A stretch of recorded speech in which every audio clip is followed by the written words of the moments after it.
by the Thanks, EU. Deputy Thank you. And Deputy Martin Heydon. You're sharing time. Sharing time with Minister McEntee and Deputy Durkin. Do you want a reminder as you go through? I'll stick to my 3 minutes and keep it tight. Look, it's fair to say that the Irish public are extremely nervous of Brexit and also probably pretty fed up of it at this stage, of having been discussed and been the main topic of conversation for the last number of years in this country. But we are at a stage now when it has become very real to people and focused minds more than it has at any stage before now. And it's an unusual set of circumstances for us where a political policy that would have such a significant impact on all facets of life here on this island, can happen, can impact on our country, our people and our businesses. And it's not a policy that directly we are in control of. It is a British policy, as we know. But what we do control is our own preparedness, and that's something that we have, both in Fine Gael and in government, have been working on preparing for since before the British people actually voted for Brexit once the referendum was called. And we have seen in recent times how that preparedness does leave us as well placed as possible.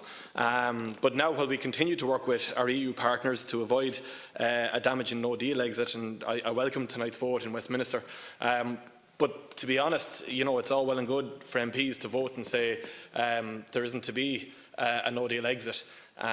But until such time as they come up and agree an alternative, that is the default position, albeit a little bit harder for Theresa May to do now following that vote, which morally compels her not to leave without a deal. It still is the fact that there needs to be an agreement on an alternative.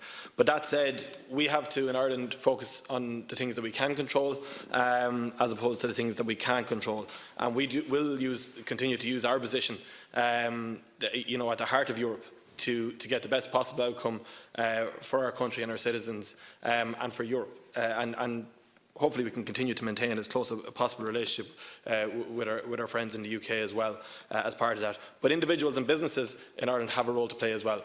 And from that perspective, gov.ie/Brexit is the first starting point for everybody and anybody who has a question in this regard. And for businesses in particular, this week alone there are 11 events in 5 different counties, and there's been 80 events run before now. Minister, in the short time I have left, you are aware of the concerns in the agricultural sector in particular, among beef farmers and others, and I've also raised with you the very serious concerns there are to our highly valuable horse racing and breeding sector. So it's important in our economy in Kildare, but across the whole country. The tripartite agreement allows for the free movement of horses and without the veterinary checks that there would be with third countries between Ireland, France and the UK, and that in a week where we cheer on Irish horses trying to beat English horses in Cheltenham is absolutely key, because the first week after the end of March deadline is Aintree, and then Punchestown soon after that. So these are the elements that we need to keep to the forefront, and that's why I welcome the statement by the EU Commissioner Phil Hogan this evening